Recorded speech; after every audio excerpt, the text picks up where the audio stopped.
What is going on, guys? It's Adam A.K. Marf. Today's show is packed. We have 2 days worth of stuff in a short amount of time. We're going to talk about everything that is going on, including what is happening tomorrow.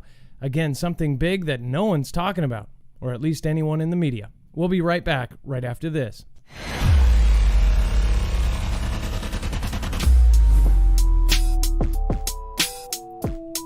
What the is wrong with people now?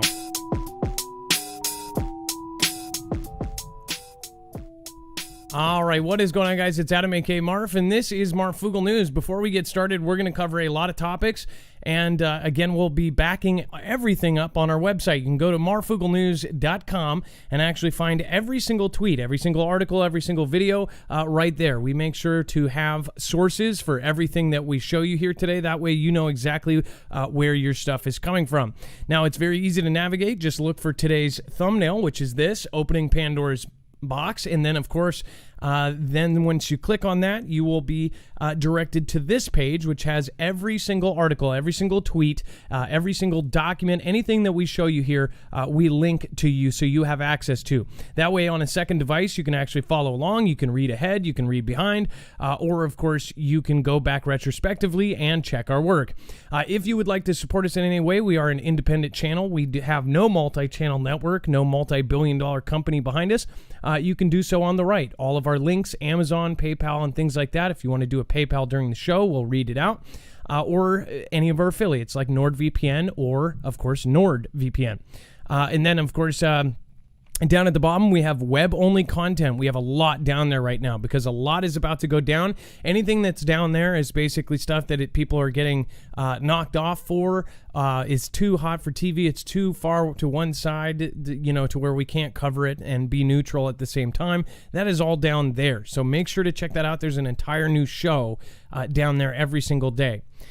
Before we get started, I do want to let you guys know that, of course, nothing in this show should be considered legal, medical, or financial advice. The views of the callers can differ considerably and do not necessarily reflect the opinions of myself, Dex, or anyone else on the show. You should always do your own research and consult with professionals. The internet is full of fake news, so please take everything with a grain of salt. Let's bring in my co-host, Dex/Internet Brother. What is going on, Dex, and how are you doing today? Well, hello, Adam, and hello, Foogle fam. I'm doing just fine. So, obviously, there is a ton going on. Of course, you had a lot of stuff going on in your state, Georgia, and, of course, we are going to be talking about it a little bit later about what is actually happening tomorrow. But first, let's get into the news. Gavin Newsom says mandatory water restrictions could be coming soon. This was predicted last year even by some of the people in my niche saying that, you know, of course, water would start to have restrictions on it. And, of course, now we are already seeing that that may become truth. It says California Governor Gavin Newsom has already issued an executive order calling on Californians to voluntarily cut their water use. And now the governor says mandatory restrictions could be coming soon. At the moment, we're doing voluntary, he said at a public appearance Tuesday. But he says if we enter another year of drought, however you want to say it, tomatoes. As you know, our water season starts October 1st. We will likely have more to say by the end of September as we enter potentially the third year of this current drought. It says the end of September is roughly 2 weeks after the recall election, of course, scheduled for September 14th. When announcing this initial order calling for voluntary 15% reduction in water use, the governor went out of his way to say, quote, "I'm not here as the nanny state. I'm trying to not be oppressive," and expressed some optimism mandatory restrictions may not be necessary. He noted that Californians are using, of course, less water now than they did prior to the 2013 through the 2016 drought, which was the last time statewide mandatory restrictions were imposed. It says, quote, we brought in that mindset through this drought and, of course, gave us an advantage over the last drought, he said. Residential use in the state of California currently is at 16% below where we were in 2013 as we go into this next drought. So, obviously... Is that because a lot of people have moved out? Yeah, maybe. I mean, obviously, there's a lot of people that fled California. We covered that. In the thousands and thousands people left. That's a really good point, Dex. I don't know what the current population is. Has it been reduced by 16% or so, or enough people to make up that 16% less than 2013? If you think about it, back in 2013, California was absolutely booming, and it may still be as far as like residential prices. But as far as, people wanting to go to certain places, a lot of people are actually leaving California. So that's a really great point. And what's interesting here is California, of all states, is very popular with their rolling blackouts with power, right? So I'm kind of curious if they get to a stage with the water, if they're literally going to disconnect, shut down, or if they're just going to become more draconian about fining and things like that, right? Well, who knows? If you're in California and you end up getting something that is smaller than, statewide, or if your local government has asked you or your local county has said, hey, can we do this? Let us know, adam@marfooglenews.com or dex@marfooglenews.com. EO2 Dave says he said they brainwash people to use less water. Did he actually say that? I did not see that. Dex, if that is a quote, it says he said he brainwashed people to use less water.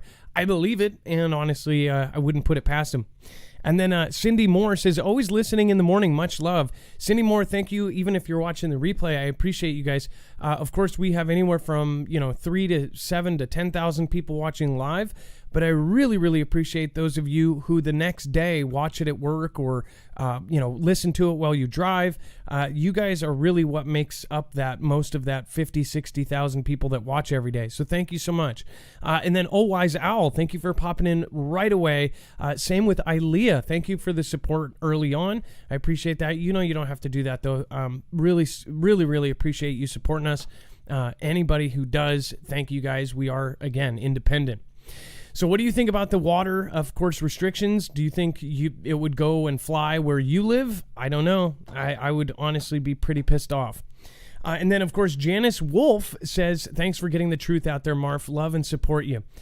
Data of more than 40 million exposed in T-Mobile breach.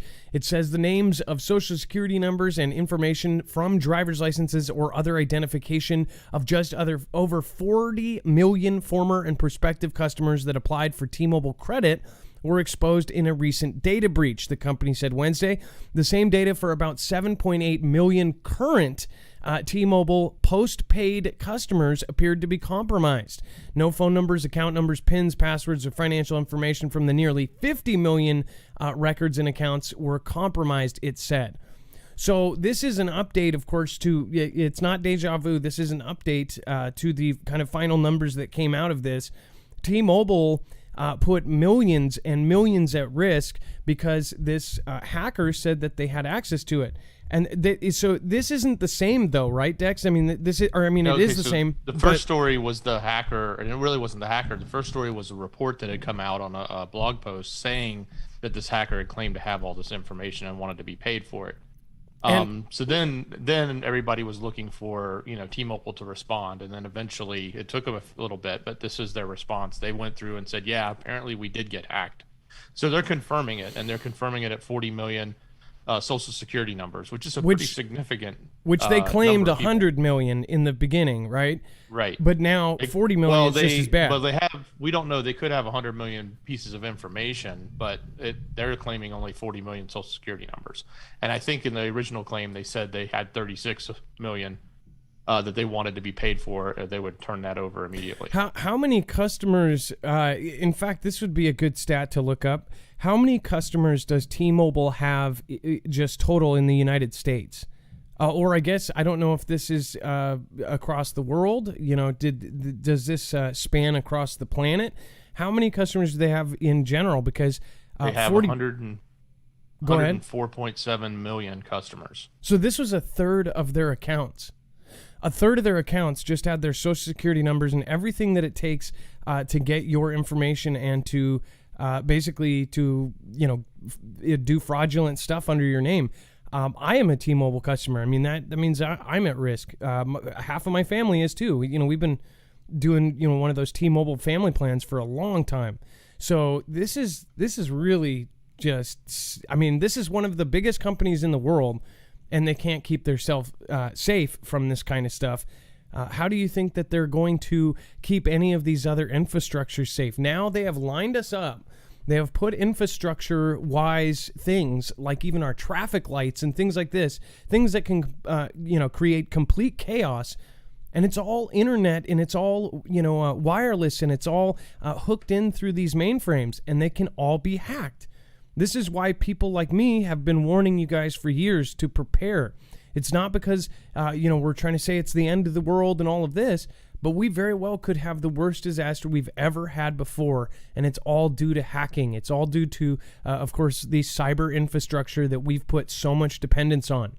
The experts know it. All of the smartest people in the world that are working on this, people at Harvard, people at MIT, but people all over the world say that we are at the biggest risk we've ever been for a cyber failure of our entire infrastructure.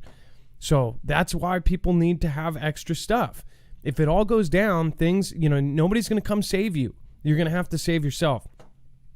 Frankie Rios says, hey, Adam, they want to lock up the healthy, kind of like Corona does to the PHA long gone home. Hear what I'm saying? Yes, I do, Frankie Rios.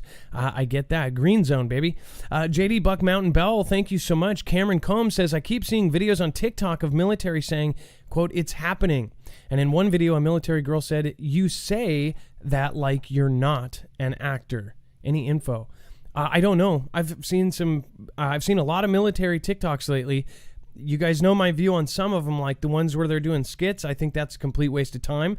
There was a funny one that I just saw recently where the guy has a siren, and anytime they see any kind of like uniform infraction, the guy turns on his cell phone siren, and the sergeant goes running after, and they tackle him and grab him. So if they say, like, one example is they had AirPods in their ears, or their uniform wasn't perfect, or one of them was that he had his hands in his pocket during a time when he wasn't supposed to. I think that's great. That's like, that's trying to reinforce the good habits and the good things in the military as far as the structure and everything else. I thought that was a good use of TikTok to show that you can't be just wasting time in the military. If you've got time to lean, you got time to clean. Cameron Combs, again, I'll check out that. Lola Cafe, thank you for your support. Silly Gurgle, I've got a message today from T-Mobile saying my information has been compromised and to keep an eye on my credit cards. Silly Gurgle, please be careful because this is a big news story and this goes for everybody. Just make sure not to get an email that says, hey, you've been compromised. You may have seen this headline. It might even have a link to the real headline, and then it will say you need to change your password or something like that and direct you to your actual password page where it's actually grabbing your information. So people could use this to actually get your information. They did it with Instagram. They did it with others. So really crazy. If you are with T-Mobile, I would highly recommend checking your stuff, and that is a good suggestion, Silly Gurgle. And then, of course, Elon Musk's SpaceX Starlink satellites are responsible for over half of close encounters in orbit. It says that Elon's SpaceX Starlink satellites are responsible for over half of the close encounters in orbit, even with just 1,500 of the proposed 12,000 launched so far, the study warns. Over half of all the close encounters in orbit between objects and are caused by SpaceX Starlink satellites, even with just 1,500 of the planned 12,000 so far. Satellite operators such as SpaceX are constantly forced to make adjustments to avoid encounters with other spacecraft and pieces of debris. With hundreds of Starlink satellites in orbit, the number of dangerous approaches will continue to grow, according to a study by the University of Southampton. Researchers found that Starlink satellites are involved in an average of 1,600 close encounters with other spacecraft every week, including some where two objects come within half a mile of each other, according to space.com. Now, that doesn't seem like a very small distance, but that is in space as far as coming basically within sight of another one and swooping by each other. Any one of these could hit if they are out there and they're floating around and they're going to smash into each other. That could cause a serious problem, and we've talked about this before. The experts have warned against, and they don't support Elon and his ventures because They say that the more satellites that you put around Earth, the higher the chance of, say, one crashing into another, and then all of a sudden you have a domino effect where they are spinning around the Earth, supposedly, right? And you have them smashing into others, and then it just keeps going. And it's kind of like a rolling stone gathering moss as it goes down the hill. The bigger it gets, if it gets big enough, then it comes back into our atmosphere and causes massive chaos and damage. Dex, do you have something to say about this as far as SpaceX and Elon? Well, yeah, it's also interesting is how much propulsion and how much movement they're having to do with these, and how long can they sustain that? Is their systems designed to, continuously be movable? I guess most of the satellites can be done. It's just, how much fuel do they hold, or are they generating their own? Because I know these are really small, right? Well, and we're talking about 10 times the amount that they have right now. Essentially, 12,000, there's 1,500 up. The one thing I also think about is when you look up to the sky, how often you see the Starlink and how often you see satellites now. When I was a kid, I remember it was something really special to see a satellite. And of course, you thought it was a UFO at first, and then you watched it and it had that steady pace. Most of us went, oh, that's a satellite. It was very rare. Now you can look up at any given moment, and within about 30 seconds, and I don't think I'm wrong on this, about every 30 seconds, your eye will spot one going by. And that's just crazy. If you're talking about 10 times this, that means every second you look up, or any time you look up during the nighttime sky, if you can see the stars, you're going to see Starlink. We've also talked about the stories about how right now already it's affecting stargazers. When you look in through a telescope or take a long exposure, you're actually seeing these white streaks across the sky. It's ruining photos as far as this hobby. And that's, it's ruining it a lot right now. Imagine when there's 10 times as many, and it's a literal grid around the planet. Again, I have my thoughts on why they're doing that. I believe they are doing this more for some sort of defensive measure against, asteroids. You can have yours. Put your commentary down in the comments below. Tint Goddess, thanks for your support. And Frank Rio says, come to the warm, inviting Camp FEMA because the elites need your organs. I love that. That should be on a what do you call it? A billboard. And then, of course, the last Oliver Hazard Perry class frigate ever built just got pummeled to death. It says the ex-USS Ingram got attacked by various weapons, including the Marines' new naval strike missiles during a huge exercise. It says on August 15, 2021, the U.S. Navy led the execution of a sinking exercise, or SINKEX. Really? That's the name they came up with, is SINKEX? Off Hawaii as part of the ongoing and unprecedentedly massive large-scale exercise 2021. Not a whole lot is known about the SINKEX just yet, but multiple types of weapons were involved, including a Super Hornet-launched AGM-154 Joint Standoff Weapon, or JSOW, and stealthy naval strike missiles, or NSMs. Launched from Marine Corps' new unmanned ground-based launcher vehicles. So we've got some cool new vehicles for Red Alert 2. It says new unmanned ground vehicles, which could mean they have employed AGM-84 harpoons. They are likely a number of other weapons that were fired at the frigate, too, as typically the case during SINKEXs, which are prized and infrequent training and developmental opportunity. So, by the way, I love this name though, the incorporation of the Navy Marine Expeditionary Ship Interdiction System, aka Nemesis, is a major development for this SINKEX. The system used an unmanned vehicle based on the Joint Light Tactical Vehicles chassis, known as the Remotely Operated Ground Unit Expeditionary Fires, or Rogue Fires, that carries twin naval strike missile launchers. So this is a picture of one of these vehicles. That is an unmanned drone that carries missiles. Think about that. That's on the ground. So not only do we have the Predators, you know what I'm wondering though is how new are these, and did we leave any of these for the T-band? For the band, those guys. And then, of course, the concept is set to underpin the Marines' new expeditionary anti-ship capability, which is a core component of a major remodeling of the force to be better suited for supporting distributed operations, especially in the Pacific Theater during a peer state conflict. So, Dex, can I just say what this sounds like? It sounds like they're preparing to defend our coastline. Just my 2 cents, though. Yeah, and these also come in off of, I think some of the pictures here show landing vehicles. But yeah, these new mobile drones that are ground based are absolutely, it's coastline and it's islands. So, go roll these into any of the islands and the areas that we need to protect. And we have, ground launch capability that they've obviously now tested very well against ships. So it's got to have some decent range on it. Look at the cool ship, though, that is the drop ship. Okay, look at this this kind of cockpit here, and you can see the fan in the background of this massive dropship.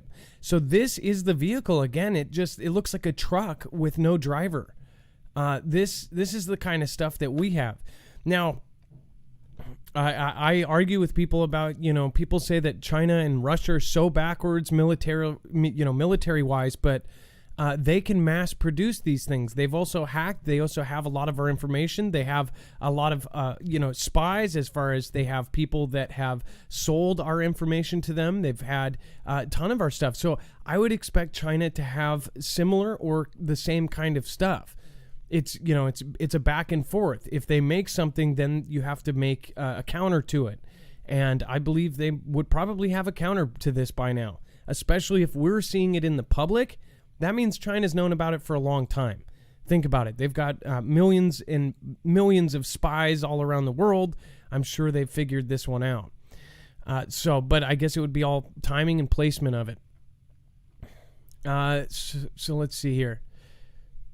Yeah, look at that. That is just absolutely incredible. Don't know why that bounced out. Hold on. And for it to be named SinkX. So they're talking about sinking ships out in the water. SinkX, the exercise scenario involving Nemesis, provided a testing environment for the new and developing technologies to connect, locate, identify, target, and destroy adversary threats in all domains, culminating in the live fire demonstration of the Naval Strike Missile against a sea-based target. During the exercise, forward deployed forces on expeditionary advanced bases detected, and after joint command and control collaboration with the U.S. forces, responded to a ship-based adversary. Simultaneous impacts from multiple dispersed weapon systems and platforms across different U.S. services, including Nemesis, engaged the threat. So they just sank one of our own ships to basically use these drone-operated frontline fighters. So this is what I was talking about. It's going to be drones versus drones, and guess what they're going to send in? They're going to send in their frontline, and I don't know if they'll end up first sending in their drone boats. China has the drone boats. Russia has the drone boats. Will they send those in? Will you have a drone unmanned vehicle with missiles actually shooting a unmanned weapons depot kind of boat? So you'll have drones versus drones. Not to mention they have actually turned and they're converting. China is converting all of their civilian ships into military drop ships. So we see the picture of, some of our drop ships here. They have so many soldiers, we're talking in over 1 million, that they're going to have to transport. So as far as like this kind of drop ship thing here, they're going to be using civilian ferries. Not Seattle to Whidbey Island. It will be from Shanghai to Seattle, right? What do you think about this? Let me know in the comments down below. Open Truth Ministry, thank you so much. If I was a character, Command and Conquer, I would be the guy who drives the ore trucks. White shirt, gray sweatpants, always the last one alive. That is awesome. If anybody gets that joke, that is amazing. And over on DLive, thank you, Vault111. Thank you, Lisa K23 says, if you have time to lean, you have time to clean. Zippy Moons, prepare now. Prep. Zippy Moons, I agree with you on that. Lisa K23, Renegade Carbon Unit. We've got Scooby-Doo Do-Right.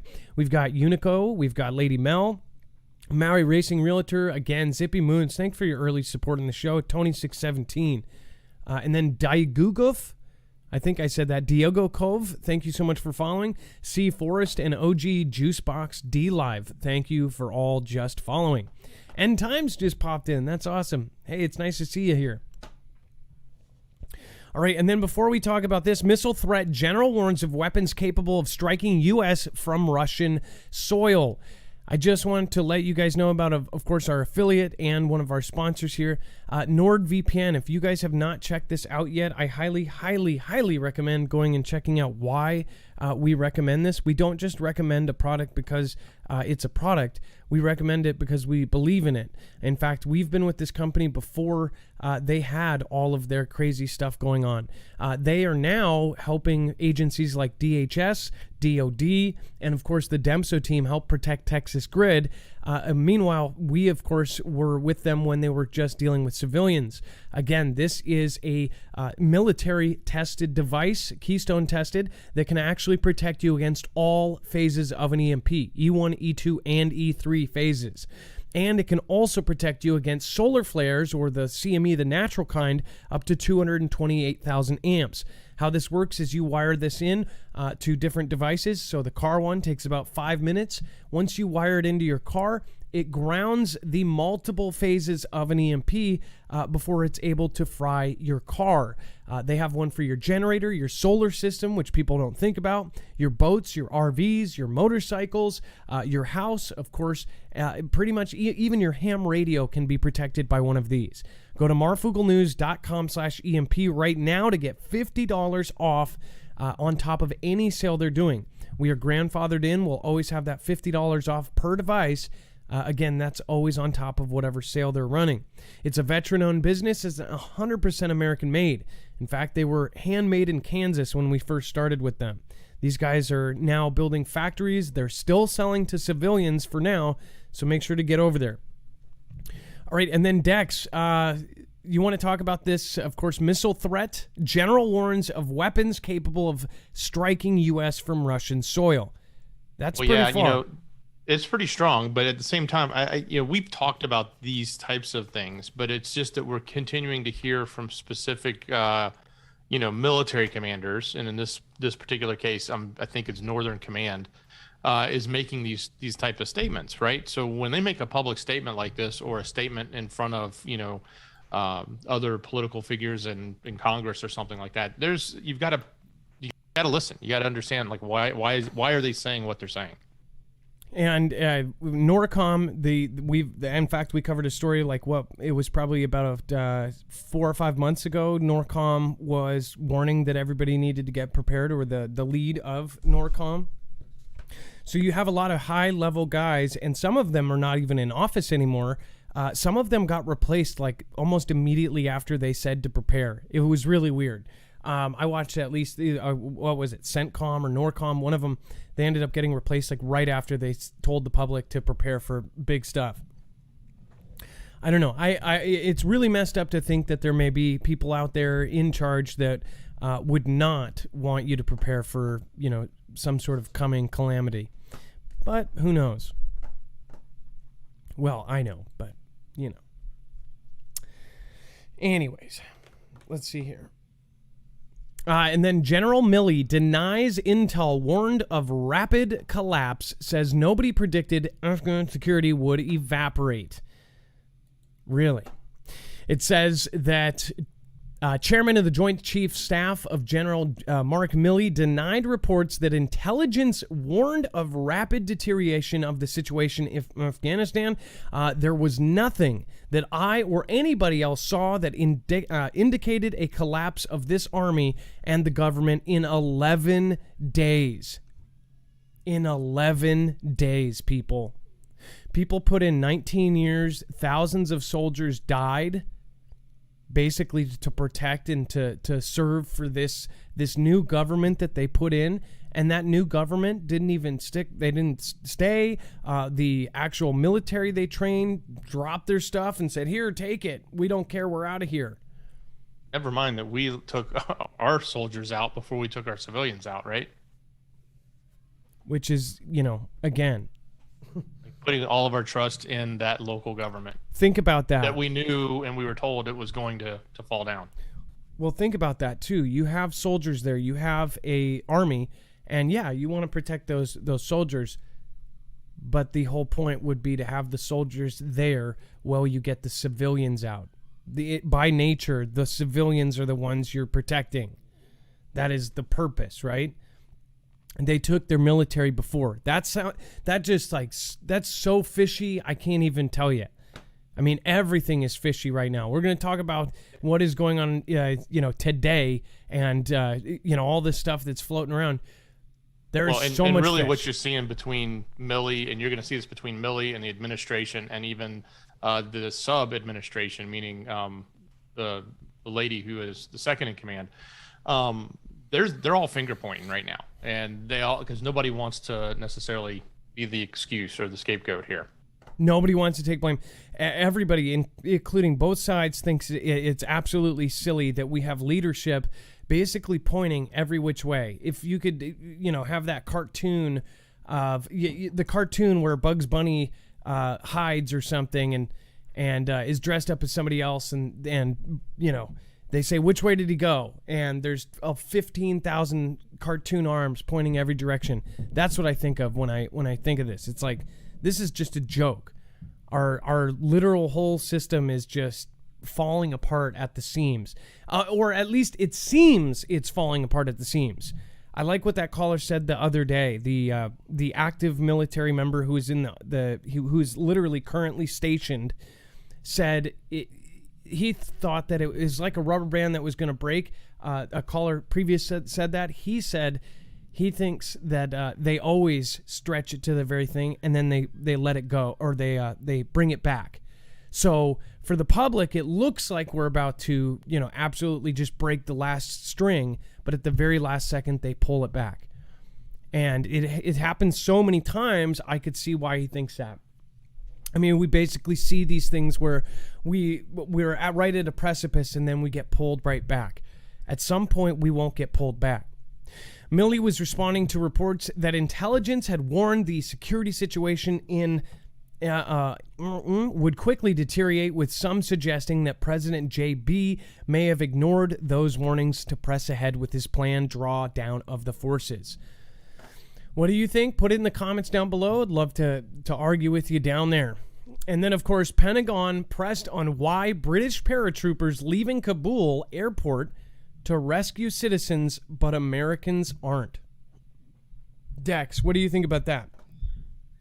It's kind of a strong question. Like, why is the other country evacuating their citizens, but you're not, right? I mean, that's got to be a tough question to answer. That is pretty bad. And then, of course, it says VP Pence, former national security advisor, discusses the plan for U.S. troop withdrawal under the T-Man administration and slams President B's handling of the situation. It says the Pentagon was pressed Thursday to explain why the U.S. isn't rescuing Americans outside of the Kabul airport as the British are doing for their citizens.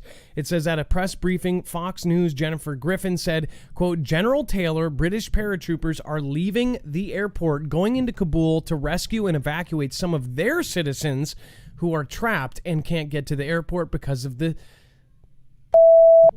Sorry, that was a little bit loud. Let me turn that down. There we go. Because of the ban, right? We'll try doing that. And then it says Major General Hank Taylor, who serves as a deputy director of the Joint Staff Regional Operations, replied that the U.S. focus was securing Hamid Karzai International Airport, or HKIA.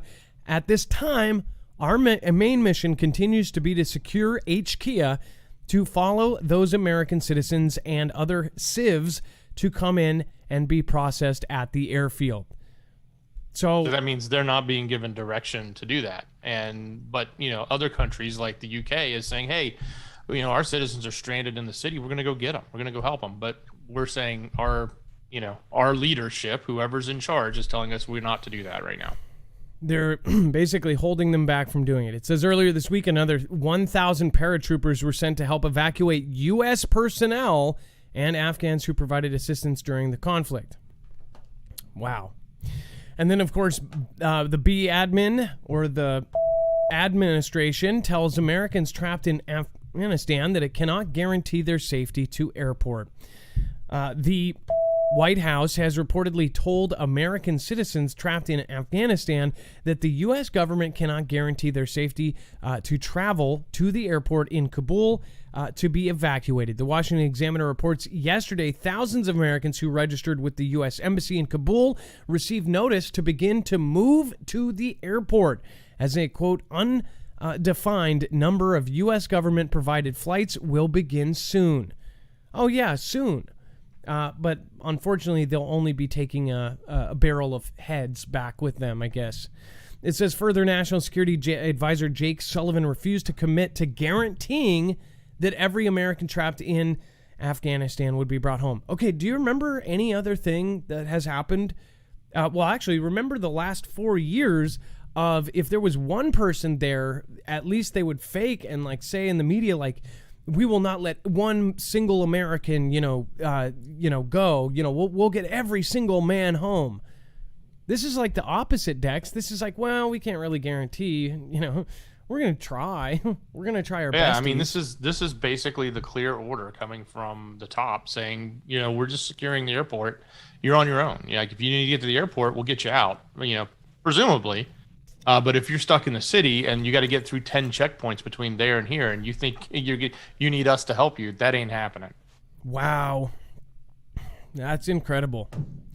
By the way, Greg Anzalotti says, hey, Marf, hey, Dex, hello from Massachusetts. God bless you guys and all the Foogle fam. Prepare and get spiritually grounded. Bible Truths. Super chatted 35 Czar. I still don't know what country that is from. Again, thank you so much for your support. And then, of course, Stephen McMahon says it is only common sense you prepare, if not exotic problems, natural stuff occurs in every state. Exactly. Stephen McMahon basically said it. It doesn't matter. Czar. End of the world. It's earthquakes or power outages that everybody should prepare for. What did you say? Hey, Adam, a Czar is South African rand. No way. That is so cool.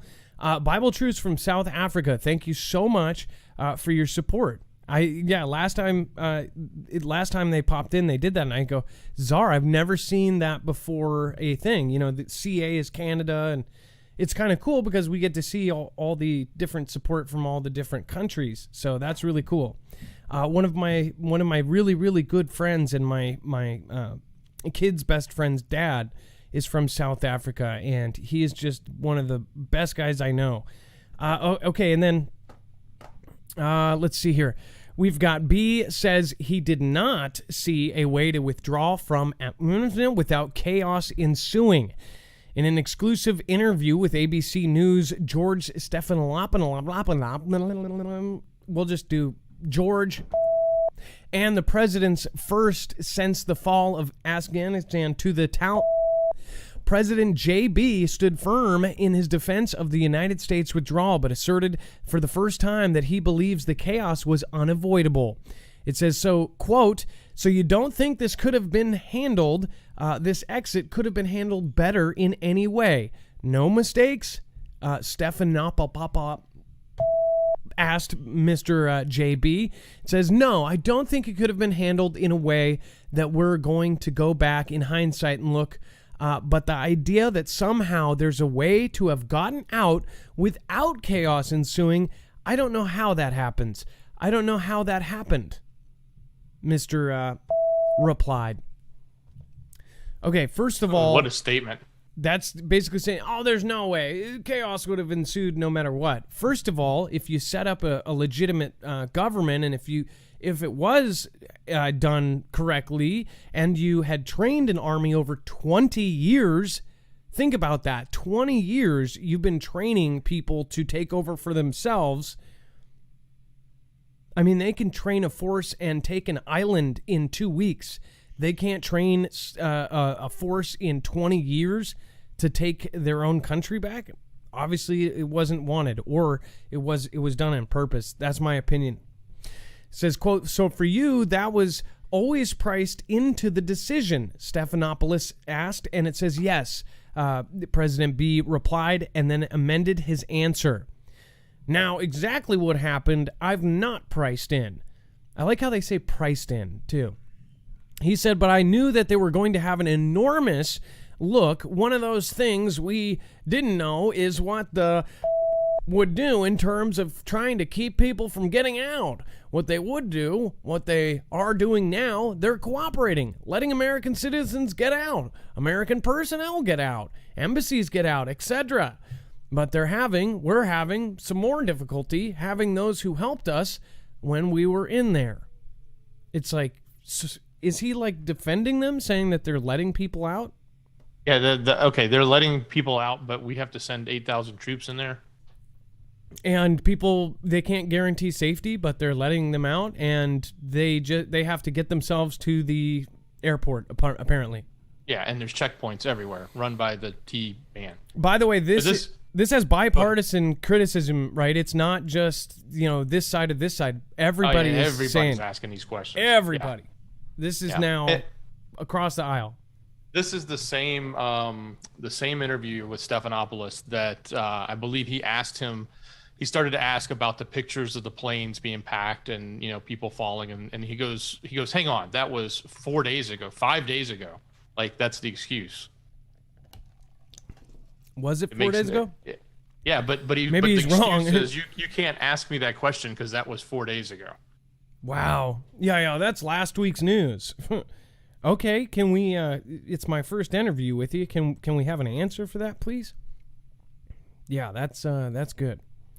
Doulos Theophilus, thank you for subscribing, and Renee Zuniga, thank you so much for subscribing as well. Welcome to the Foogle fam, and again, if you do subscribe during the show, it actually pops up on my screen, so thank you so much for joining us. Narrow Gate says, man can survive up to 3 weeks without food, 3 days without water, 4 minutes without air, and only 4 seconds without hope. What do you put your hope in? Normal isn't coming back, Jesus is. I love that. Narrow Gate, that's an awesome statement. Stephen McMahon, remember Joseph recently, quote, I got my butt wiped. Oh, that's right. In other words, right? Or did he actually say that was his quote? I remember somebody paraphrasing on Twitter. Got his butt kicked, right? Or something. And then, again, thank you, Frankie Rios says, big love to my peeps at the SD South Dakota School Board meeting this past week. Foogle Fam Challenge, make a town hall moment. Wow. I wonder, too, somebody said that they did an event in, what was it, Kansas or something? It was where the whole school, half of them are watching the show. So, hey, cheers to you guys. Let me know if you do an event. Send a video of it or something. Anyways, and then we have frantic rescue is underway in Kabul, but White House can't say how long it will last. Wow. The B admin officials said Tuesday the rescue operation underway to evacuate American citizens and vulnerable nationals from Kabul was evidence of its commitment to resolve a growing humanitarian crisis, but they would not guarantee the effort would continue beyond the end of the month. So not only are they not guaranteeing their safety, they're actually not guaranteeing they'll even try after the end of this month. Is that how I'm reading this, Dex? Am I right? You're reading the same English I'm reading. What? That could leave thousands of Afghan who served alongside U.S. forces over the last 20 years. 20 years. Years. It actually doesn't do the echo, so I have to say it multiple times, but you guys get the point. The point.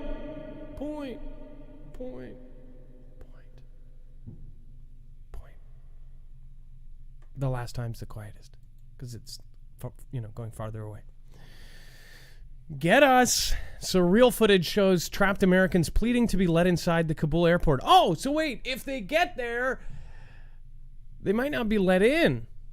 Am I reading this right, Dex? Am I wrong? We have the video. I think it's loaded for the next tab. Is the one that they're talking about here, where the woman is really you can just hear the anguish in her voice as she's screaming to Please let her in. Let's see here. Let me unmute those. Okay, it may be loud, so let me turn this down.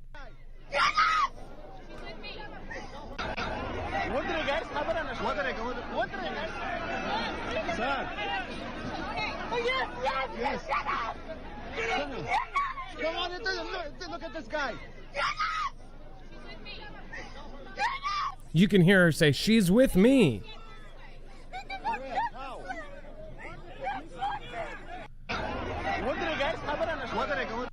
This is terrifying. This looks like. Hold on, Dex. Sorry, can you guys hear that? Make sure to tell me in the chat that you can hear that properly. Yeah, you can. That is terrifying. So this reminds me of WW3, people. Like, look at this scene. There's so much dirt. This looks like it's out of a movie. And some would say, oh, because it is, it's a scene. A lot of this is really happening. This is an utter failure. You can't make up this kind of disaster. Well, I'm sorry, you could. But there are millions of people that are involved in this. They are doing this on purpose. Like, this is screwed up. This is like some big time. This is really messed up. That's the thing. If they could, they would totally cover this completely, but they can't.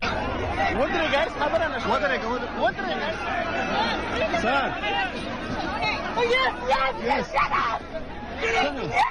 Come on, look at this guy.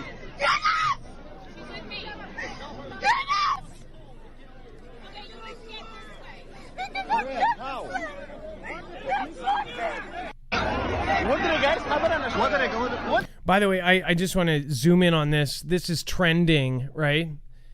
This is trending on Twitter, right? Before Fantastic Freddy was. And if you can, just put FF or something like that. Don't try not to put that in the thing if somebody asks what that is. But basically, I told you, I was very surprised. I think it was fresh. It was so fresh that they weren't able to curate it. But now it's turned into, this is the hashtag that's up at the very top. Because of, Bubba Billingsley or whatever the hell. Bubba Lee today, with the pay stubs in his center console. FBI pay stubs. Yeah. So what do you think of this? That scene is terrifying. I mean, look at. I just want to freeze frame just one scene right here. You can see the barbed wire, but there's a scene early on, I think. Yeah. And Adam, look at that scene. Look at that. The silhouettes of soldiers and barbed wire. Go ahead, Dex. Yeah, Adam, I don't know if you heard it this way, but it sounds to me like her English was really good, and it said, "Are you not going to get us?" in the very beginning, or "Why aren't you coming to get us?" And then she's just screaming, "Get us, get us, get us." Wow, that's incredible. And I don't mean you can't judge just by a voice, but it sure sounds pretty American to me, right? Sorry, this totally got totally side subject here. It says OnlyFans is banning sexually explicit content. I've never been on OnlyFans, but isn't that what the whole thing is? I thought that was literally what OnlyFans was. I thought if somebody said that they had an OnlyFans, that was like where they put their nudie stuff. I didn't know they did normal content. I only knew about it from the, what is that girl that sold her bathtub water that got famous? Whatever her name is. That's incredible. So I'm sure we're going to see another website pop up in its place. Even the porno sites are going woke right now.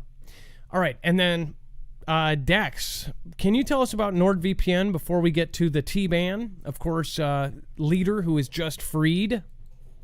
Yeah, absolutely. So NordVPN, it's a virtual private network, and you can help yourself and help the show by going to marfooglenews.com/VPN. And the VPN will go on your device, your computer, your phone, up to 6 of them, and it allows you to connect yourself in another location so the bad guys can't necessarily find your IP address and your location. So it's good for security. It's also good to help you get around content blockers so you can see other content in other countries or get out of your country or wherever you are if you're currently being blocked. A VPN can help you with that. It's a great tool to have in your chest of tools. And again, you can get a great discount. It works on up to 6 devices, so pretty much everybody in your household can use it. Go to marfooglenews.com/VPN. All right, thank you, Dex. And again, this is a huge piece right here.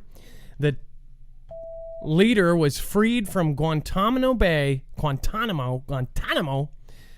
2014, swap by Prez Obama. It says when President Barack released 5 T-band commanders from Guantanamo Bay prison in exchange for an American deserter in 2014, he assured a wary public the dangerous enemy combatants would be transferred to Qatar and kept from causing any trouble in Afghanistan. In fact, they were left free to engineer Sunday's sacking of Kabul. Now, you don't know exactly what's going on here, but one thing I would say back then, they were willing to give back a T-band leader and 4 others for 1 American. This is exactly what I was talking about, Dex. They would literally go to any straight, for a deserter at that, which, by the way, he's still an American, right? Get that man back, not leave 1 behind. How is that in contrast to today, Dex? Yeah, it's like clown world. It's upside down, right? It makes no sense. Like all of a sudden, okay, yeah, we'll just completely flip it around. We're not going to worry about our Americans, or we're not going to guarantee their safety, or we're not going to do what it takes to take care of American citizens and then those that helped us. Flyboy says Bergdahl was not American. Again, what was Bergdahl? Well, I'm assuming that's the gentleman. Sure. Wasn't he somebody important at all, or huh? And then there will be no democratic system at all in Afghanistan, senior T-man figure reportedly says. Well, no, Sherlock. Of course it's not.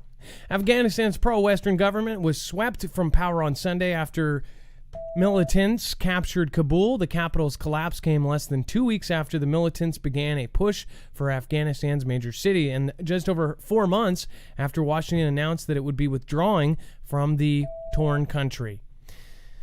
So, yeah, could have saw that one coming. And then former spook warns this one of the most dangerous, unpredictable times in history. This is exactly what we're saying. So it says, Brian Dean Wright, a former CIA ops officer, explains in a brief but incisive Twitter thread, there is nearly universal belief that America and the world are in for one of the most dangerous, unpredictable times in modern history. He continues, Afghanistan has shown the world, enemies and allies alike, that our military and intel assets are largely irrelevant because we can't deploy them successfully. The blame lays at the feet of multiple presidents and generals, the spies and the Congress. America's elites are trash. China knows it. They will become emboldened covertly and overtly. Conflict over Taiwan and contested islands in the South China Sea and East China Sea is now more likely. Russia will consider similar covert and overt moves focused on Crimea and former Soviet satellites. The fear is that China and Russia will act in concert. This is like what we've said for 2 years now. I mean, exactly. Well, we know Russia's left all the equipment and they're coming back for another drill in November. So, to me, the playbill looks something like this. The A country goes, then sometime between now and then, Taiwan becomes the issue, and then right after that, Russia does what it does in the Ukraine, and then boom. And by the way, everybody's done by Christmas. We have said all of this way before it was. So here's the thing: people made fun of us when we said this stuff before it was news, before any other news outlet was talking about this stuff. We said this exactly like sentence for sentence, and nobody listened, and everybody, well, you guys listened, I'm sorry, but a lot of people were like, oh, that doesn't happen, it's not going to happen, oh no, Crimea was the last one, they're probably not going to do anything for 20 years.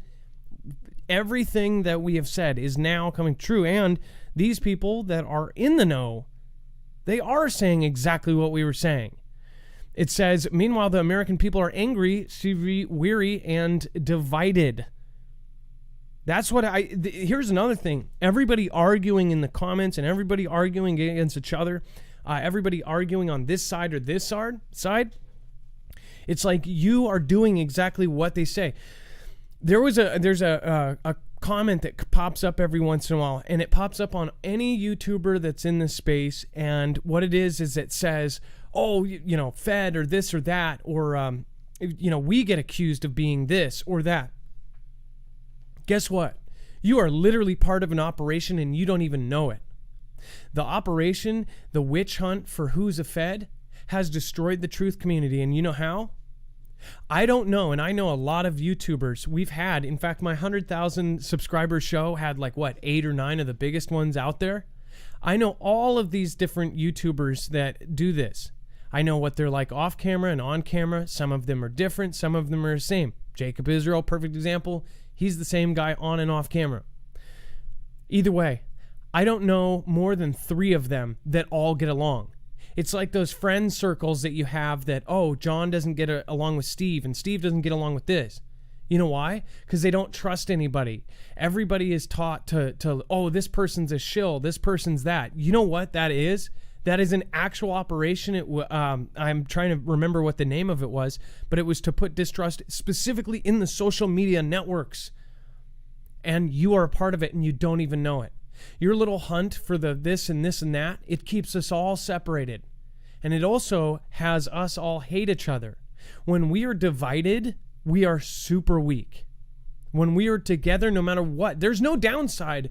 Even if, so hypothetically, if there was 5 people and then 1 actual spook or something, somebody like this guy, you would probably want to have the person on your side and not. That's the thing. If you all pushed each other up, there's not really a downside. There's no, what are you going to spy on? There's nothing happening. There's no organization. Nobody's getting together. You know why? Because we're all accusing each other. We're all going out there and doing this stupid crap. That's why I say there's people there are people that are part of operations they don't even know about. Do your research and you'll find out. Conspiracy theorist was made by the 3-letter agencies. That word was to make people that question things sound crazy. That's why we need to start pushing each other up. That's why our thing has always been to push each other up, to help small creators. There's, these other people that talk trash about us. Guess what? We've helped 1,000 people, plus 1,000 people get to 1,000 subscribers or more. That's incredible. That is a huge number. We've helped 1,000 regular Joes like you and everybody else get their channels up and spread their truth. How in the world would that be a smart thing to do? Nobody else helps as many people as we helped. And we got burned for it. 1 out of every 15 would talk trash after we helped them with our own audience. So just remember, right now, we are in the most unpredictable time in history, and we need to start pushing each other up, and that's dead serious. It says, if there were ever a time to push American hegemony aside, this is it. If the Sea War 3 grows hot, America will need to quickly build up and work with foreign counterparts. But who will trust America after this, right? Who believes we have the leadership to use our military might well? Who will trust us when we say, quote, we will stand with you? Beyond Russia and China, others will take gambles too. Terror organizations like Al and I are degraded but not dead. Their ideology is very much alive. Iran's Hezbollah, with terror cells throughout the U.S., may see an opening to create chaos too. Meanwhile, the disaster inside of Afghanistan is only just the beginning. The T-Ban will launch against American collaborators. The pictures will shock the conscience of the world, further degrading American moral authority. And then and company will struggle to respond. There's also a nightmare of a tactical weaponry now awash in Afghanistan in the hands of the Taliban, soon on the global black market. These arms will fuel chaos around the world for decades. The Pentagon has no idea where this stuff is and no plans to destroy it. Finally, the Afghani refugees pour into the U.S. There are profound implications for security, culture, economy, and politics. Are they properly vetted? Do they hold Western tolerance, values, women's, gays? Do they bring skills, education? Which party will they support? The existential problem is that America needs good leadership to right its ship, but there is none. Our federal bench is weak. President B is an old man. Impeachment is a long shot. VP Harris, an unpopular paperweight. The legislation is a feckless cabal of empty suits. Leadership could come in the state governor. It's true, but not soon enough. Remember who this is coming from. This is somebody who is in the inside, who the actual CIA guys, those guys are some of the smartest people out there. And the reason our government grabs these guys is they can infiltrate and take over countries. That three-letter agency is the one who goes in and changes stuff. They're the ones who commit the most secretive of things, and then when if they do get caught, they either die being grilled or they're wiped from history. They don't exist. These guys are the secretive forces that are literally everywhere and nowhere at the same time. These guys know what kind of things they worked on during their careers, so then now you listen to what they say because they were on the inside, the complete inside. The inside that even Congress and senators don't know about.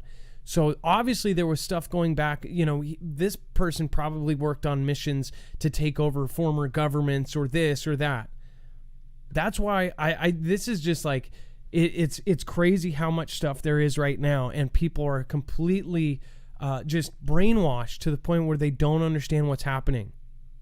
Well, and let's not forget this simple fact, okay? The American military might is not gone. It's actually there. It's just nobody's deciding to use it, okay? Like, if we wanted to, right this second, we could destroy every piece of equipment we left behind. If we don't want to go pick it up, we could destroy it. We have the technology, we have the capability, and we can do it. We choose not to. And why are we not? We have the ability to go in and clean a country out in a matter of a week, and we've done it before. We've marched through with such great technology and mass that we could do it. If we really wanted to, we could go through and sweep every street in that town and pull every American out if we wanted to. We have that power. We don't wield it. And remember, what he was also saying is all the gear that was left there. There were Predator drones. There were some of the most advanced stuff, and like I said, this one that we talked about earlier, which is new to us, is if it was new to us, that means it was already deployed, in Afghanistan, all these other places. So like this ship killer unmanned vehicle, right? Who knows if that's over there? We don't know. And the thing is now they have access to almost all of their technology. They could even reverse engineer stuff. We're talking about they're going to get paid schematics. Highly from China and Russia for the pieces of that equipment. Oh, highly. I mean, if that doesn't make a certain person look like they're working for the other side, leave it there for the T-Band to sell back to China and Russia so they can have their scientists go back and do the schematics and then mass produce. Just like I was saying earlier, if they don't hack our stuff and hack our designs, if they get a hold of it, that is just as good. Remember back in the actual conflicts, they would destroy types of weapons because they would blast it with something so the actual design of it wasn't around. Like some of the cannons. I mean, this goes back 100 years. They used to blast the cannons in WW1 because the other side didn't have the same quality cannons. They would blast their own cannons if they thought they were going to be overrun, and if they could, they would get the last cannon and they would set it on fire and they would try to do all this stuff.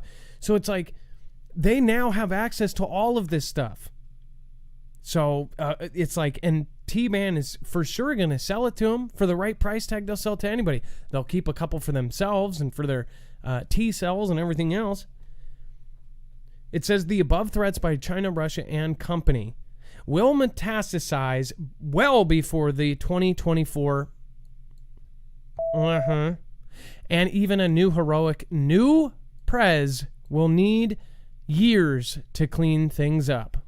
So even if we get this new heroic, it sounds like he knows something. That's weird. It says, upshot, there is fear and outrage streaming through former intel officers over the debacle. And it says, America is rudderless, and now the world now knows it. Grave dangers lie ahead, some predictable, others unimaginable. Keep your loved ones tight, pray, and vote for change. This is creepy. This is flippin' creepy. That is creepy.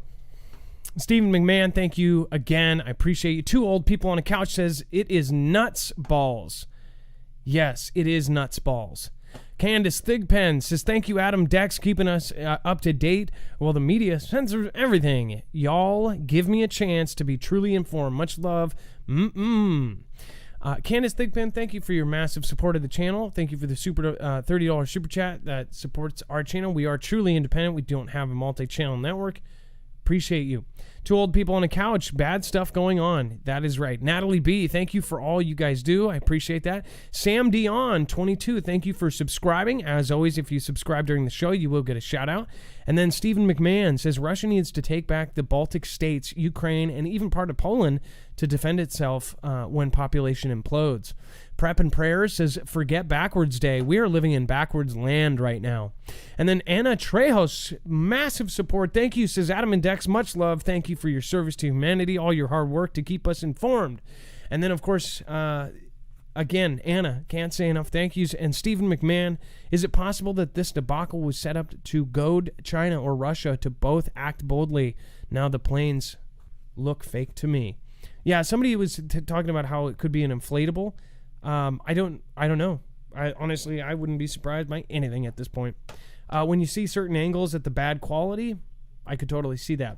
But again, the whole video, though, if you watch it all the way through, I think some people said that before they saw the video, but I don't know. It's different camera angles. And then Xi Jinping turns his fire on China's rich in push to redistribute wealth. Dex, can you explain what they're talking about? I'm so confused. Well, look, we've talked about the similarities or more so the foreshadowing of what may come to the rest of the world as China continues to grow and expand its power and its I guess way of dealing with its own society, right? Things like social credit scores, etc. And we've got a few things we're going to talk about here. This is one of them.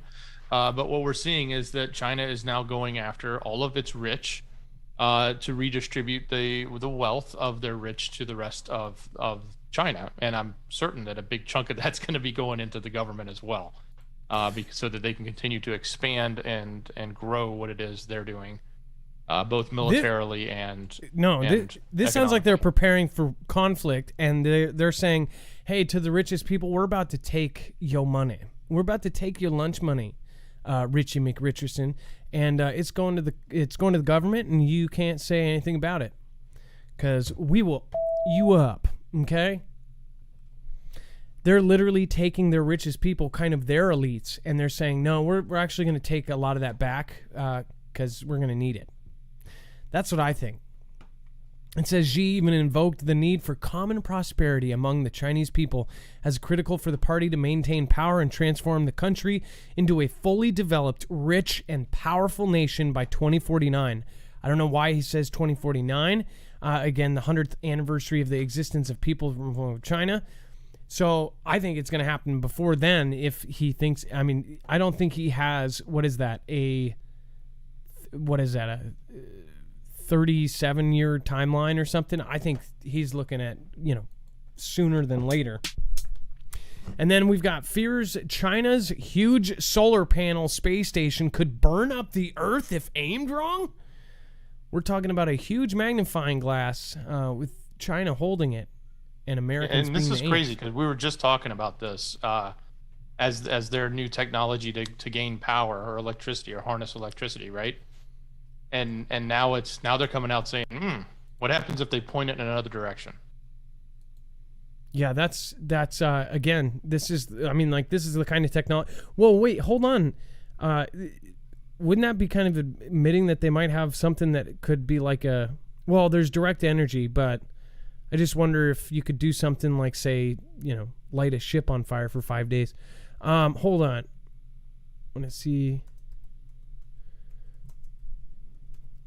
Somebody said the moon looks unreal right now in LV. What does the moon look like right now?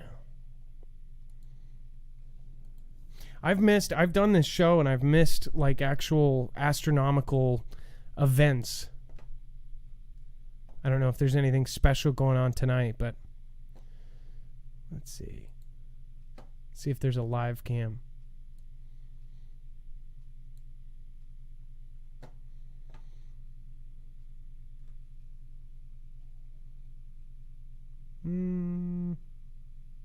No, that's...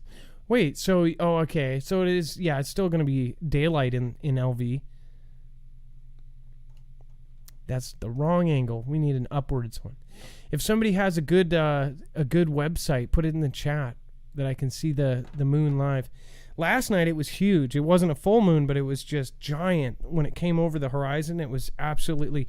And you know what? Even my 6-year-old daughter noticed that the moon looks different. Dex, have you actually stared at the moon lately? There's on the right side of it, when you look at what's normally like the smiling man or whatever, the man on the moon, it looks like the right side has extra pockmarks, like a pair of legs. Have you guys noticed that? I have not seen that, but I'll look. We only have the vantage point of it straight up, and we don't ever get the bigger view from the horizon because of trees. Oh, well, next time you see the moon, look on the right side of the man. Usually it's tilted, right? Over here, there's like a what looks to me like a pair of hanging legs. I guess I shouldn't. Too soon? Shouldn't probably talk about hanging legs.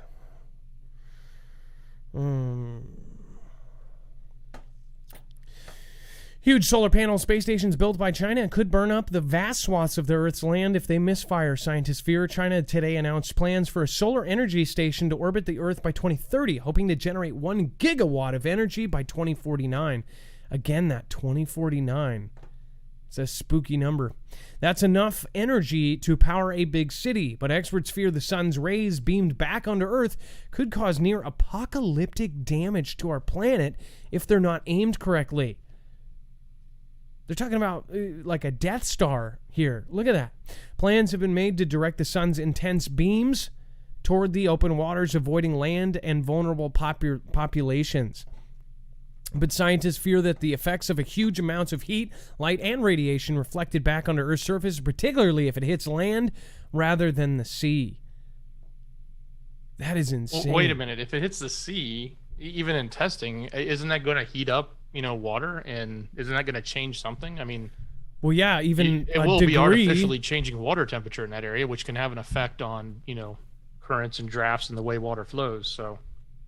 Well, I mean, yeah, and wouldn't it overall, if you put a heat rod into the ocean, or if it's big enough, and we're talking about this thing is like like boiling water heat, wouldn't that? Yeah, that's a good point. Very weird stuff here. By the way, Defrustrated says all of my life for my daughter NorCal fires. And then Lisa K23, Major Lee Stoned says, where are we going and how do we get in this handbasket? The Salty King Word, thank you for your support. Says, thank you for all you do. Can you help my fiance's podcast partners in crime? What is that? Daniita Dana. Partners in crime. Like N as the letter. I like it. I will check it out. I don't know how many people will go over there, but I hope it's a cool one.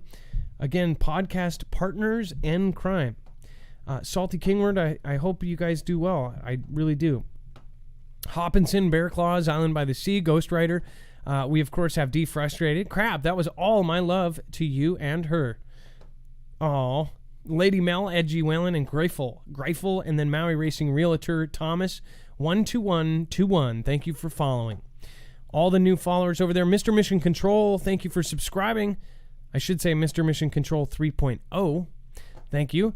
Mr. J, thank you for subscribing. As always, if you subscribe during the show, you will get a shout out. And then Veteran Steve, thanks for your massive support. Did a $50 super chat. Veteran Steve, thanks for supporting the channel over, I want to say 3 years now. So thank you so much for popping in when you can, and I appreciate you. Dex, Apple, you want to talk about this? I know that we just had a... Everywhere we turn, we see someone else bowing down to the demands of China. And in this example, what we have here is Citizen Lab has gone out and looked at the engraving options. So I don't know if you've ever bought an Apple device, but some of them you can get engraved, like put your name on it or something on it, or a saying or whatever on a phone, or on a those little chips that they can track things with, right? So they've got all this engraving things that they've always done. But they've gone in and they've sort of like, identified what you can't get engraved by just running all the letters or all the words in the dictionary through. And, it was normal to find things like, profanity and stuff like that are definitely defined. But what they found is a significant number of words in mainland China and in Hong Kong and even in Taiwan. So like 397 words are blocked in Taiwan, 542 in Hong Kong, but 1,045 words are blocked in mainland China. So this just shows you that, and a lot of this are names, like political names, historical figures, things like that the government there doesn't want people speaking about or glorifying by maybe putting it on the back of their phone or on their device or whatever. So, and this is an example yet again of these companies and or Hollywood and others just kowtowing exactly to what the government there wants. They're literally censoring things for China. I'm just blown away by this every day. And I bet you John Cena and John Cena's name cannot be put on a Chinese cell phone, nor can LeBron James or Space Jam. I'm sure those are 3 words on the list because they're on their poo-poo list. Yeah, and I'm not trying to poo-poo on Apple on this, because I guarantee you this is actually coming from the government. And the reason I say that is, being in the industry before, whenever you work with that country, anything you want to do with that country, you're basically told what to do. You're saying, if you don't do this, we're not going to let your technology come in here. It has to have this, it has to have that. Or in this case, they may say, hey, you're never going to engrave. We're going to give you the list of words and we'll change it every day, Apple, and you're going to like it. Or you're just not going to sell a billion phones over here. So what is the engraving thing? So you can get your Apple engraved with the name, is that right? Yeah, certain devices have the ability to be engraved. So some people will engrave their phone number, or if you're giving it as a gift, you might write your anniversary date and I love you or something on it. You can personalize it. So do they engrave Apple glass does it directly. Or in the metal? Yeah, it depends on the device where the location is. Huh. That's kind of cool. I mean, cool thing to offer. And then, of course, Chinese regime takes financial stake in TikTok. Oh, really? Now directly linked to Facebook fact checker lead stories. Are you kidding me? So TikTok, which they said, they argued, but now China is literally directly involved. Oh, wasn't it called like a security threat before? And Dex, this is kind of funny. Business records reveal the Chinese Communist Party has retained the stake and a new board seat in TikTok's parent company, ByteDance, which in turn funds Facebook fact-checking partner Lead Stories. A Reuters report describes how the Chinese technology firm sold a 1% stake to Wei Tu Zong. Are they saying way too wrong when? Way too zong. Wang Tu Zong Wen. Wei Tuongzhen? Owned by 3 state-run entities, on April 30th, the deal also allowed the Chinese government to appoint a board director at Beijing ByteDance, the outlet added. It says the news will cause further consternation over the TikTok app and its data. Such threats, including a national security and data privacy, prompted the T-Man administration to administer a ban the platform from operating in the U.S., an effort quashed by the White House. The new deal follows months of National Pulse reporting highlighting the company's ties via its personal and global ambitions to Beijing. The National Pulse has also reported on ByteDance's funding of Facebook fact-checking partner Lead Stories, a relationship that outlet founder Alan Duke has insisted is very comfortable with. TikTok's I'm sure. Yeah, oh, of course. Okay, this needs to go. I don't know. And when they first, do you remember when they first started checking facts? Do you remember that? I remember first seeing it and going, well, who's checking it? Who says it's a fact? And I remember it was on something that I knew was true, and I'm like, why do they say it's false? And then it's now gotten to the point where these are there's no going past them. Once it's set, then on the internet, that's what is truth. I mean, they become the new authoritarians, right? And they're there, and they're appointed, but they're appointed by tech, and apparently in this case, they're now appointed by, or at least funded by, which gives them a great deal of power over them, China. And China is integrated directly into our entertainment, into our media, into just about everything. And a lot of people are even questioning that they were involved in other things that we can't talk about. I think people are finally waking up that China has actually infiltrated our entire country. They did this as a slow game, and people are now just mad about it. But then the second they speak up about it, then they're deleted from whatever aspect they had, whatever career they're doing. The John Cena apology, that's almost like, I almost think China did that on purpose. Like, let's make John Cena apologize and grovel in Chinese, because it's going to show people how strong we really are. Like, they own all these media companies. They own all these media companies that make all these big movies. F9 is one of them. All of these huge multi-billion-dollar movie maker, companies are all owned by China. All these companies, everything. The government directly invests in social media. They have 1 million on their payroll to go out and do their bidding. Just online stuff, fake accounts, everything. So they can set the precedent. They can set, if they see a hashtag they don't like, if somebody's talking trash about, China, they can put 1 million people all tweeting the same thing and get that taken out of there. Or they can take that same hashtag and turn it into a positive spin, and it will go right into the algorithm. I mean, like, this is crazy stuff. And let's not face it, money makes the world go round when it comes to people at the top. Like, you can have, somebody who's running a movie industry group or whatever, in a studio, right? And he has nothing to do with China, but they've made so much money to this point on films in America. Let's just say they made $100 million on films in America this year. Well, if they went to China, they could make $300 million. So why wouldn't they, right? Why wouldn't they say, well, I'm going to expand my business? The problem then lies when they go there, that's used, right? That is they're turned around and it's used against them. And, it's the greed is what's easily allowing these people to say, yeah, no problem, I'll let it happen, because I want to make 3 more times the money I'm making now. And of course, if they don't, then they won't play that movie, all because of one person or their statement that Taiwan's a country. Cameron Balfe, thank you so much, or Belf, thank you so much for subscribing. One thing I want to point out, though, real quick, there was a lot of new reasoning for this.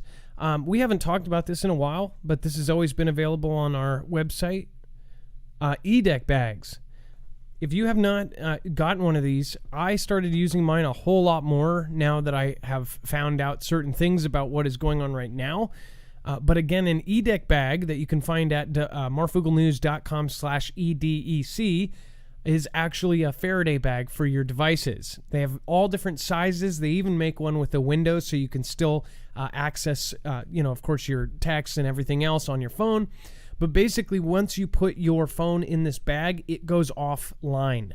And I'm talking about truly offline. People say, oh, well, I'll turn my phone off. We learned from this last alert, too, and from Lisa Kay and experts, there is no turning your phone off. If you turn your phone off, from what I hear, they even reserve a secret part of the battery that you can't access with your button for that E911 chip. So they can actually save a little piece of the battery. That's why when your phone dies, compared to like if you've ever had a phone sit for like 8 months in the couch or something, or you find a phone that you've hadn't had, it takes forever to charge just to 1%. And I'm mostly talking about Androids, because when it actually dies and it's on a regular basis, it actually has a little bit of battery. That's why you can turn it on 50 times, but then it turns back off. It's that secret part of battery. Now, there's good uses for that. Like, say, if you get lost mountain hiking and your phone's off, they can turn your phone back on and try to track you down for search and rescue.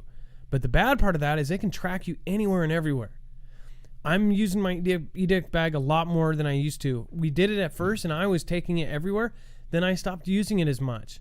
And I've noticed a whole lot of difference as far as my whole right side, my leg started hurting. And I think it's because my phone was in my pocket. So now I've started doing it just because of all the new waves that are coming at us. I put it in this. This also means that stuff can't go out from your phone. So it protects you, and I think it's a good thing to protect your health. I'm starting to do it now, and I've already had less pain in my side from my diverticulitis stuff. I mean, like, I honestly am starting to think that there's a whole lot more that's going to come out. And of course, it's going to take years, and most of us are all going to have cancer by the time they find out. So anyways, besides not being tracked, traced, or data logged while you go everywhere, I think it's also a good thing for out. So if you want to check it out, make sure to go over to marfooglenews.com/eDeck. You'll get a discount / you'll be helping the channel. I think it's a win-win for everybody, because obviously, you know, you're supporting a channel you like, and you are getting something for yourself as far as discount goes. Stephen McMahon says, John Cena took it like a man. Yeah. I won't say what kind of man. The Bearded Star thanks Adam and Dex for all the effort and all the shows you present for us. You have full support from my small channel, The Bearded Star. Much grace and peace and forbearance to use. The Bearded Star, thank you. And I really am wishing you on, and again, CA, you know, Bearded Star is in Canada. Thank you so much. From Canada, from America to Canada, thank you so much.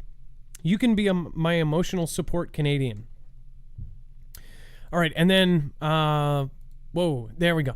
China's propaganda firehose is going after the BBC. The alleged operation, which involves hundreds of websites and social media accounts, is pushing claims that the BBC is adding, quote, a gloom filter to its reports to make China look dull and lifeless.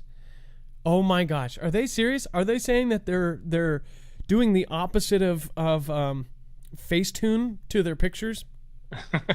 That's funny, but this is exactly what you were just talking about a minute ago. That troll army, right? That social army that they have.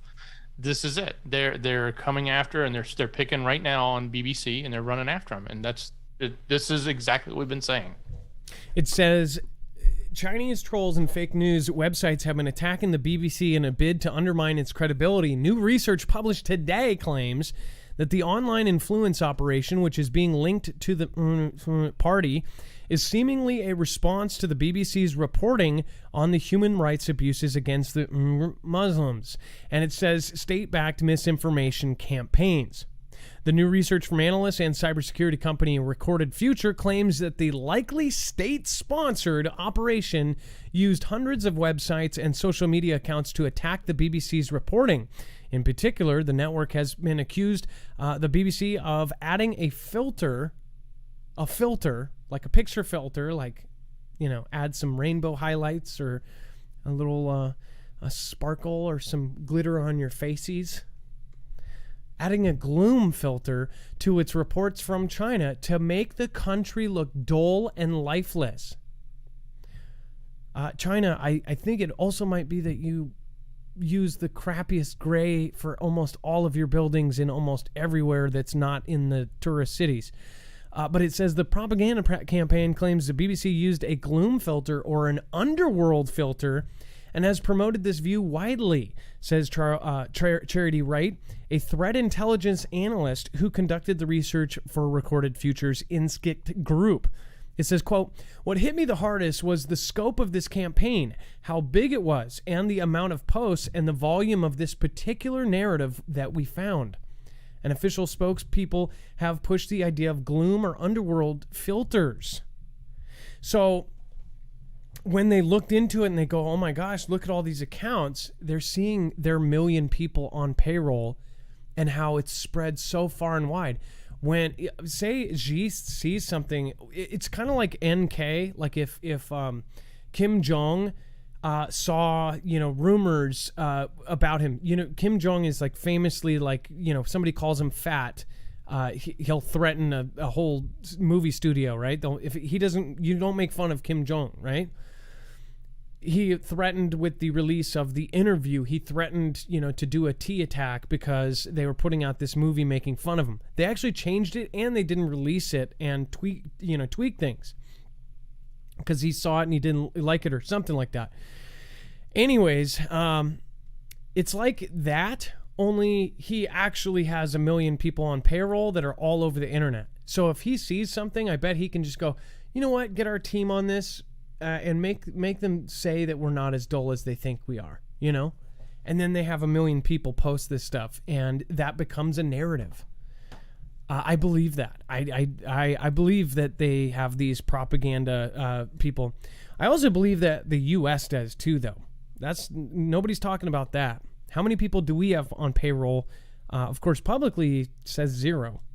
Blob of human brain grows functioning eyes in a lab dish, sparking horror.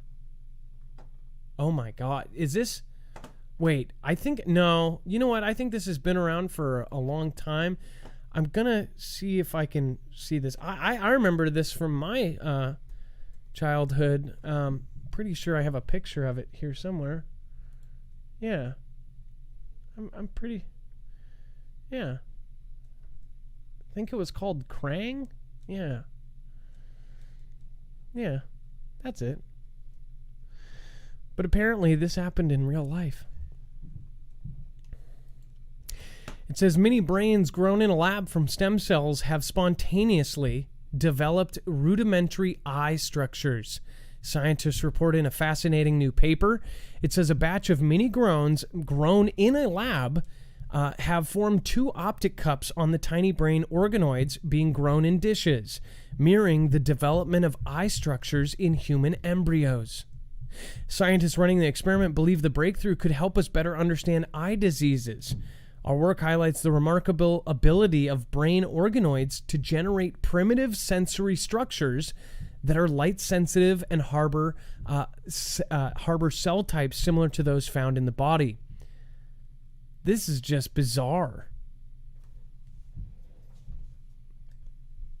That is bizarre. The stem cells have the potential to grow into many types of tissue, this time growing into blobs of brain tissue with eyes.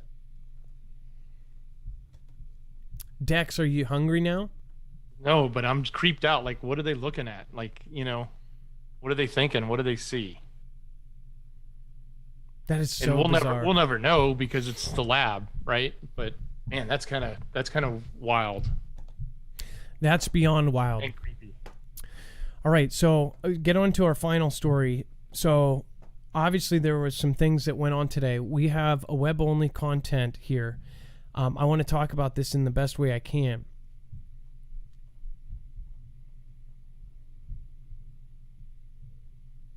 Okay, so today we had a certain event happen, right? Everybody is talking about it. What was trending on Twitter was FF. In fact, actually I clicked on it and for once it wasn't curated. It was people saying basically they don't believe it. One thing that I almost think though, and if you're not a follower on Twitter, when everybody starts tweeting something or posting their small 160 letter or word sentence on there, trying to explain this as simple as possible, the more people that do that, the higher up on trending it's supposed to go. Well, FF, or Fantastic Freddy, ended up going viral, and it was in the top spot in politics, right? I was like, oh, normally they curate it and they'll say, yeah, they'll be sarcastic and go, yeah, this was like somebody could plan that or something. But no, it was all the people saying, this is so unbelievable. People are waking up, this and that. I almost think that they did this so obviously that everybody would, now that everybody's doing it, people come out of their shell and they go, yeah, that is super obviously, and this and this and this and that. And then they just flushed out every person that they wanted to put on a list. I'm just saying. I mean, it was so badly obvious, this Billy Bob, Dr. Seuss here. This guy was so over the top, like acting or doing whatever the hell he's doing. Even if he was real, the guy is just like, it looked like he was just going for attention, right? It was so over the top, like he was acting like something, that of course everybody commented that. And maybe they meant that on purpose. Maybe they made it so over the top that people would say that so they could flush out the people that are actually thinking this kind of stuff. And I saw that people that would normally not kind of put that stuff out there, since all thousands and thousands of people, and it's trending, people felt more comfortable doing it. People felt where normally people don't put FF on there, especially anybody in social media knows that if you put that in something, you'll get deleted, you'll get taken down, you'll get all sorts of things. I put that in a title one time and I almost lost my channel. That was back when LV happened in Vegas. One time I said, I'm on the FF wagon.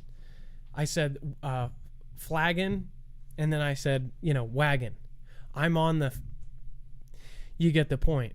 That video was done. And I was one of the original people, if you remember, when that event happened, or one of them where the hog kid, when he repeated himself and he was like, can I redo that? I put that clip. I was one of the first one. It was like 300,000 views before it got taken down.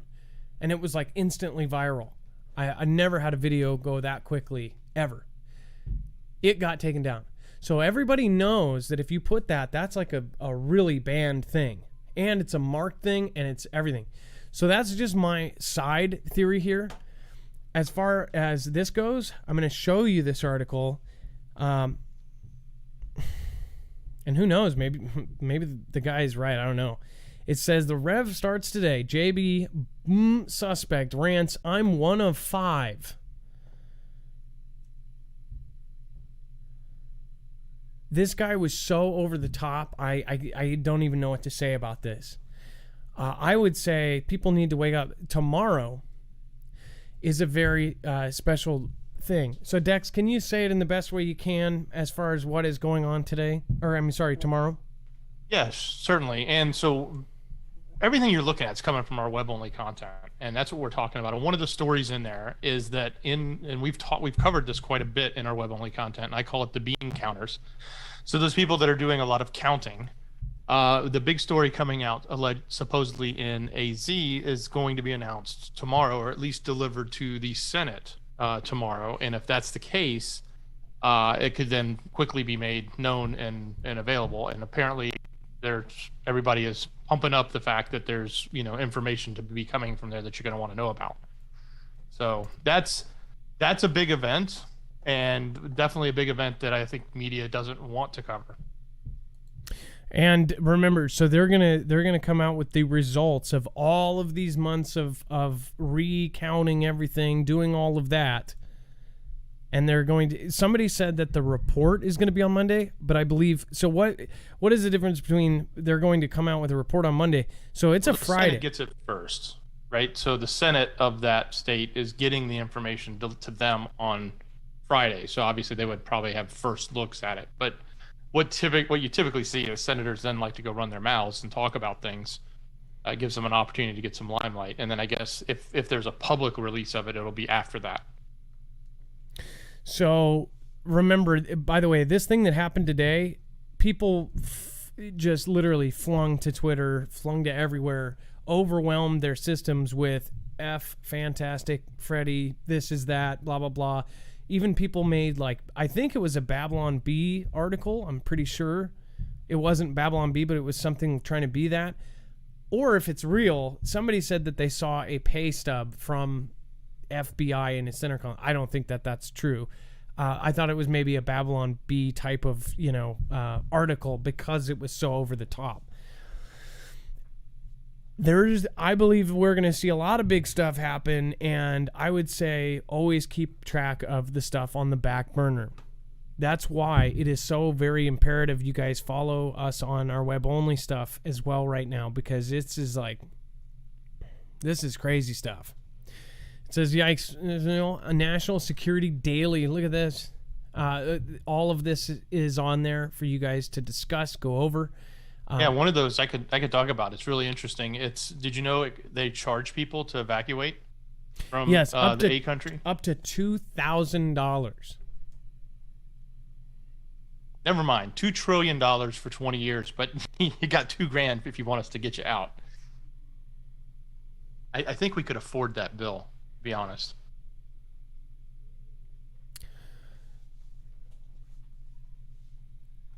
We're in it, folks. We're in the thick of it.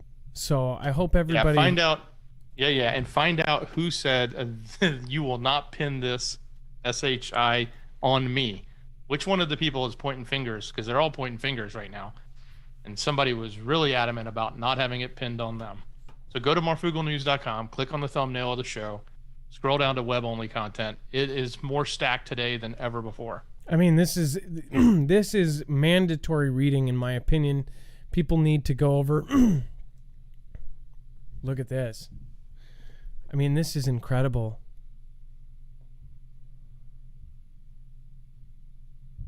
This is incredible stuff. We're about to see a big flip.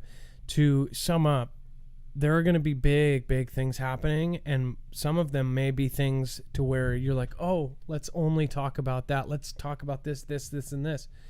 Just to let you know, I bet they're marking people for doing that. And they're easily flushing out all of the people they need to get off. And by the way, like Dex said before the show to me, he said, well, they don't need to do that. They already know your habits, everything else. They're doing your phone.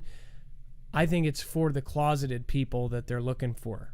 That may popped out because now it's trending and everybody's saying it. Oh, I feel a little bit more comfortable. I can come out, because there's a lot of closet people that are coming out of the woodwork right now, because it is such a horrible failure all around us. Not to mention, you know what's so funny is somebody said something, I think it was Michael Knowles said something that really made a lot of sense. He said that he was reviewing Tom McDonald's new video, and Tom McDonald says basically you have this side, you have to pick this and that, and he's basically saying it's just all one big show. He made a really great point about Barack, how they had Barack and Mitt Romney running against together, and one was an R and one was a D, right? And they make them so different. This guy's a this and this guy's a this. When those two people actually agreed on almost every front. They were basically the same value. I mean, literally, they had so many things in common. They were virtually the same opponent, the same person as far as a lot of their views lined up. Only difference was one was the D, one was this. To the point where Mitt Romney actually wrote the Obamacare. So you've got the insurance, the whole thing. Mitt Romney basically made that for him. And he's a R, right? But everybody credits his guy with it. So it's to the point where it's all just a show. But one thing he said is nobody is actually for. You don't see senators in Congress saying, hey, we need to censor this. We need to do this. We need to do that. Or we need to go through Apple phones. We need to go and check photography. You don't ever see that. That just happens magically, but no one is behind it. It's not the D side. It's not the R side. It's the real people that are in charge that are doing all that. The public and what is actually happening with this corporate America that is deciding, these people that are richer than you can even imagine that are in charge. It's not a theory. It's the truth. There are people that basically whatever makes them more money, if government or society needs to change around them making their money, it will happen. Whether it's right or wrong or L or right. So again, remember that. with this thing that happened today, I would pay more attention on what is happening tomorrow. And we will be covering that on marfooglenews.com. You can get all the updates here tomorrow. Be there. And be prepared. Dex, thank you so much for your service today.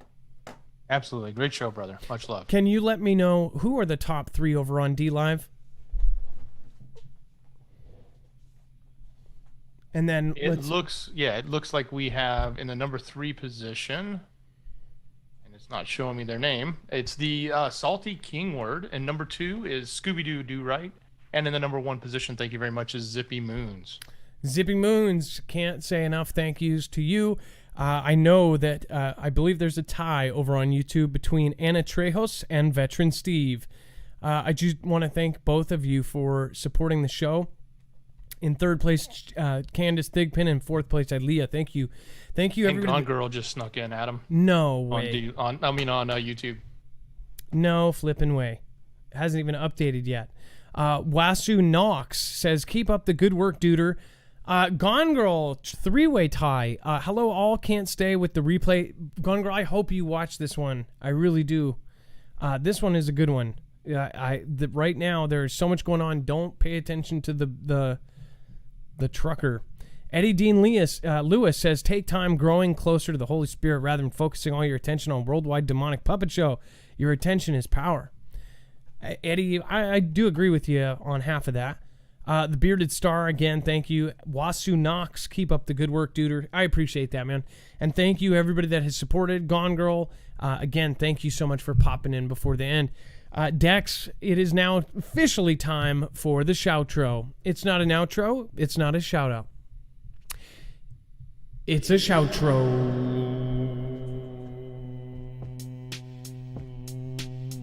Have a good night.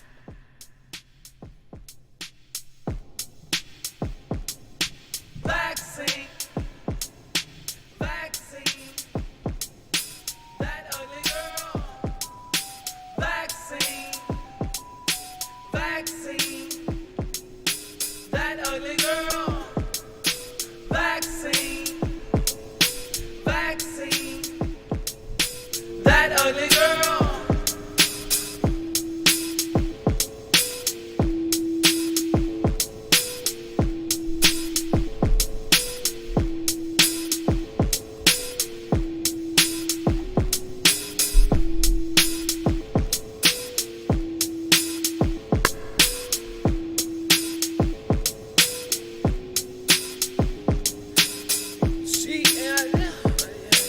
She is a girl that you know you don't want to go on a date. It's an arranged marriage. Cohen?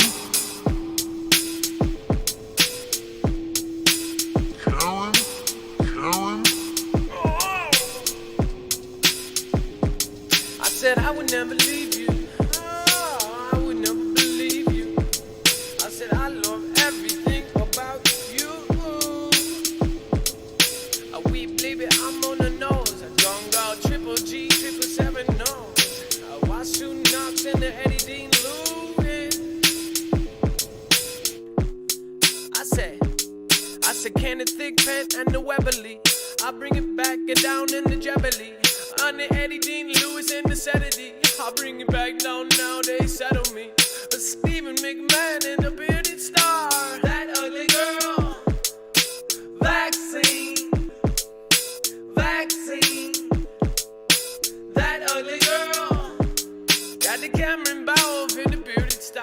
And the Mr. J and the Veteran Steve. Mr. Mission Control 3.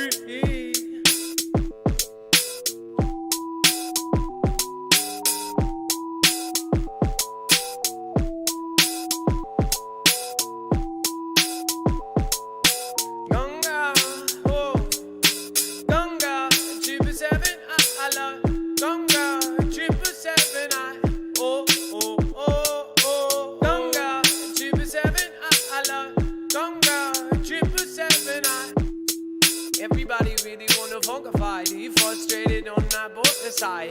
April down in the zippy moons, doing what I do, doing what you do. Zippy moons.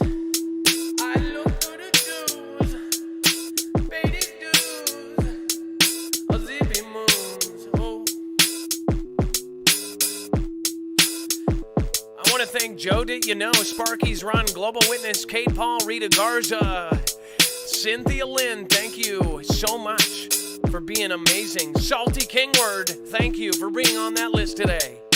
Salty Kingword, oh, the top of the world. I say, Lisa K, 23 and Bear, Claus, also raw. Bring it on down with the Tower Bear. Everybody knows we care. With the Michelle K. Everybody say hey. Everybody. I got the Snapper P and the Stormy. 7572. Scooby-Doo right with the Rockwell R.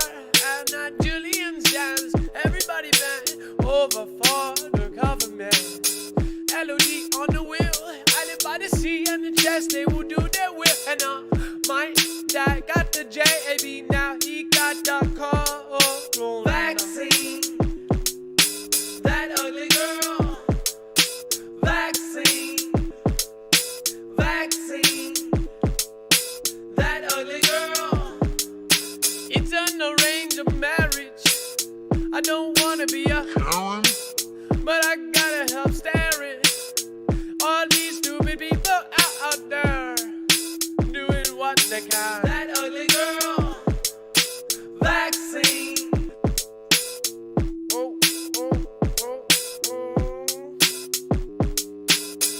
I said, when it look, I'm not a gypsy. Cynthia, a little. I got an island by the sea at Mary Rain. I got Kramer on the side.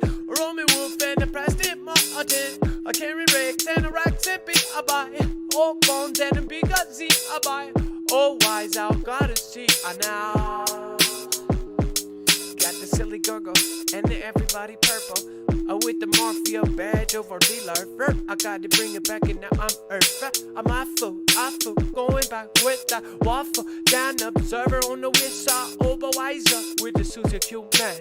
Amen, it's the only way to bend. Don't know where did they go now. The revolution won't be televised. Whoa, whoa, I said I know you. The recalcitrant, no Priscilla, the LHMS and the Mark Webb far away from here. Bear claws, I gotta see it down, and I got